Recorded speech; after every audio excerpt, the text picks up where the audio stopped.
Lagu lawas mengatakan jatuh cinta berjuta indahnya. Biar siang, biar malam terbayang wajahnya. Gitu deh kira-kira. Ketika dua sejoli sedang dimabuk cinta, saling berbalas kata-kata manis, janji-janji surga, aku suka singkong, kau suka keju pun tidak jadi masalah. Yang penting bisa bareng-bareng terus deh. Bener gak nih teman-teman? Emang bener ya, cinta ini kadang-kadang tidak ada logika.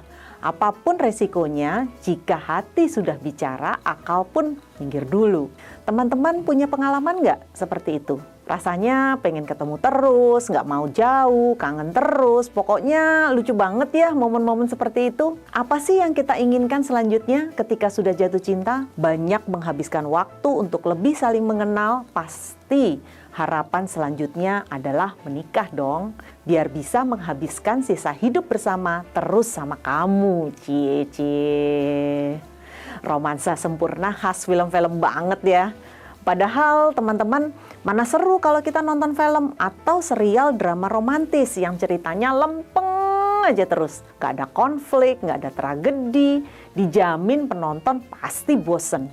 Terus ilfil deh sama ceritanya. Harus ada gimmick-gimmick yang bisa menghidupkan alur cerita dong biar seru. Cerita kita takkan seperti itu di layar kaca.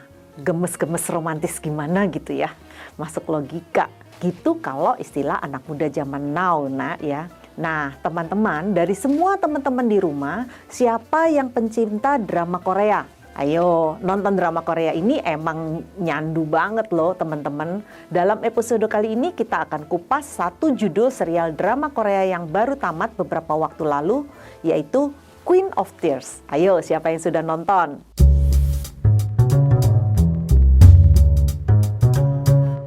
Film ini dibintangi oleh Kim Ji Won dan Kim So Hyun. Drama yang ditulis oleh seorang penulis serial terkenal Crash Landing on You, Park Ji Yoon, mengisahkan tentang Baek Hyun Woo, seorang pria yang datang dari latar belakang keluarga sederhana yang menjalin kisah cinta dengan Hong Hae In, seorang cucu perempuan dari keluarga terpandang. Kisah cinta kehidupan singkong versus keju ini diwarnai intrik perseteruan antara anggota keluarga yang saling memperebutkan harta yang dimiliki oleh sang kakek sebagai pemilik perusahaan konglomerasi Queen's Group, Hong Man-dae. Dia menyadari pula apa yang dimiliki dan akan diwariskan oleh setiap anggota keluarga Hong adalah hal-hal yang tidak sederhana. Maka anak keturunan mereka diwajibkan untuk membuat perjanjian pranikah sebelum mereka melangsungkan pernikahan. Tidak terkecuali pada pernikahan Hae In dan Hyun Woo. Setelah Hae In mengalami keguguran, hubungan pernikahannya dengan Hyun Woo berangsur memburuk. Hyun Woo yang merasa tertekan selama pernikahannya dengan Hae In diam-diam berencana untuk mengajukan gugatan cerai kepada istrinya. Hae In yang mengidap penyakit parah divonis oleh dokter hanya mempunyai sisa umur selama 3 bulan saja.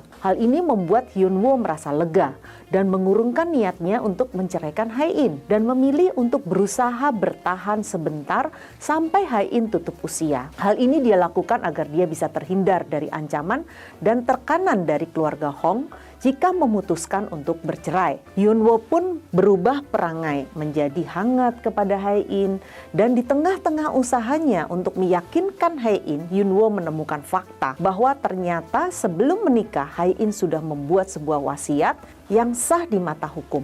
Wasiat itu menyatakan pasangannya tidak akan mendapatkan bagian harta apapun yang dimiliki Hae In di masa mendatang. Dan jika suatu hari Hae In meninggal dunia, maka seluruh hartanya akan dikembalikan ke keluarganya. Pokoknya suaminya nggak akan dapat apapun deh.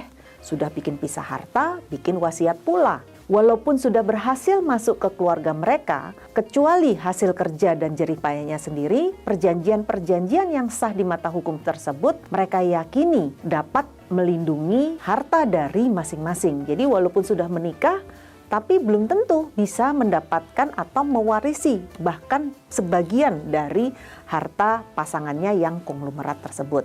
Namun seiring dengan berjalannya waktu, hubungan Hae In dan Hyun Woo membaik. Hae In pun menyampaikan niatnya untuk mengubah wasiat yang sudah pernah dibuatnya. Sang suami pun bebas memanfaatkan apapun yang menjadi miliknya kelak jika dia meninggal nantinya. Tadi kita sempat menyebutkan perihal surat wasiat yang dibuat oleh Hae In.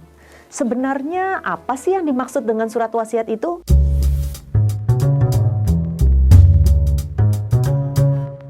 Surat wasiat atau yang biasa disebut juga dengan testamen adalah sebuah akta yang berisi pernyataan seseorang tentang apa yang dikehendaki akan terjadi setelah dia meninggal dunia nanti, juga dapat dicabut kembali olehnya. Dalam buku yang berjudul Hukum Waris karya J. Satrio diterangkan bahwa ditinjau dari bentuknya atau secara formil, suatu testamen merupakan suatu akta yang memenuhi syarat undang-undang ditinjau dari isinya, atau secara material, testamen merupakan suatu pernyataan kehendak yang baru mempunyai akibat atau berlaku setelah si pembuat testamen meninggal dunia. Surat wasiat ini dapat direvisi terus sampai si pembuat wasiat meninggal dunia seperti Hai-In yang akhirnya mengubah isi wasiatnya dengan sebuah catatan tulisan tangannya sendiri sebelum dia menjalani operasi tumor otak itu loh teman-teman. Akhirnya, Hai-In ingin Yunwo bisa menikmati semua yang dimilikinya jika dia meninggal dunia dulu. Aduh, so sweet banget ya. Nah, teman-teman, kita lanjutkan ya. Merujuk pada ketentuan dalam pasal 931 Kitab Undang-Undang Hukum Perdata Barat, surat wasiat hanya boleh dibuat dengan akta holografis atau ditulis tangan sendiri, atau dengan membuat akta umum atau open bar testamen, atau bisa juga dibuat dengan cara wasiat rahasia, di mana akta tersebut dibuat secara tertutup dan kemudian diserahkan kepada notaris, dan selanjutnya notaris akan membuat akta superskripsi. Sedangkan untuk wasiat yang dibuat secara holografis dapat disimpan dengan dibuatkan sebuah akta yang disebut sebagai akta Van Depot.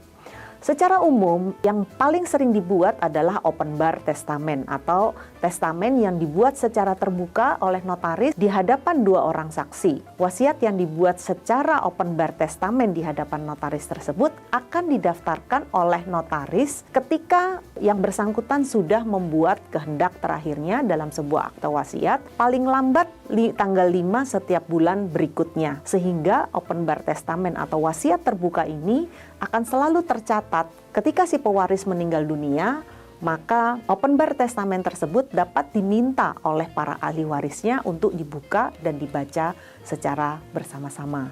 Sedangkan wasiat tertutup atau wasiat rahasia itu baru bisa dibuka ketika yang bersangkutan meninggal dunia dan dibuka di hadapan dua orang saksi serta pengacara atau pihak yang berwenang termasuk notaris dengan membuat akta berita acara pembukaan wasiat. Singkat kata, surat wasiat dapat ditulis tangan oleh si pewaris sendiri atau dengan kata lain juga dibuat secara pribadi oleh yang bersangkutan atau dibuat dengan open bar testamen yang dengan membuat akta di hadapan pejabat umum yang berwenang. Kemudian surat tersebut yang bersifat rahasia dititipkan kepada notaris untuk disimpan. Nah, jadi nggak sembarangan ya rekan-rekan sekalian soal pembuatan wasiat itu. Sekarang kita bahas hubungan wasiat dengan surat wasiat.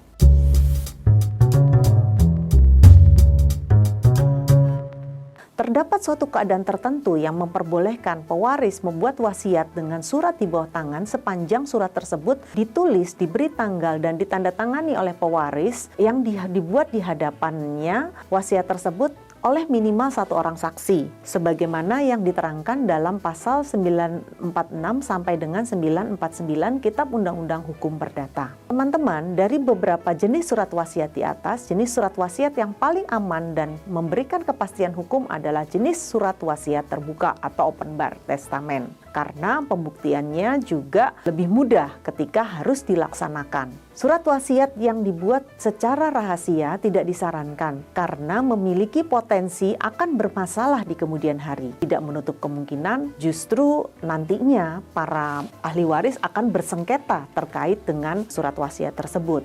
Bagaimana teman-teman? Bertambah lagi ya pengetahuan kita tentang surat wasiat. Semoga bisa memberikan pencerahan bagi kita semua. Sampai jumpa pada episode berikutnya bersama saya Irma Devita.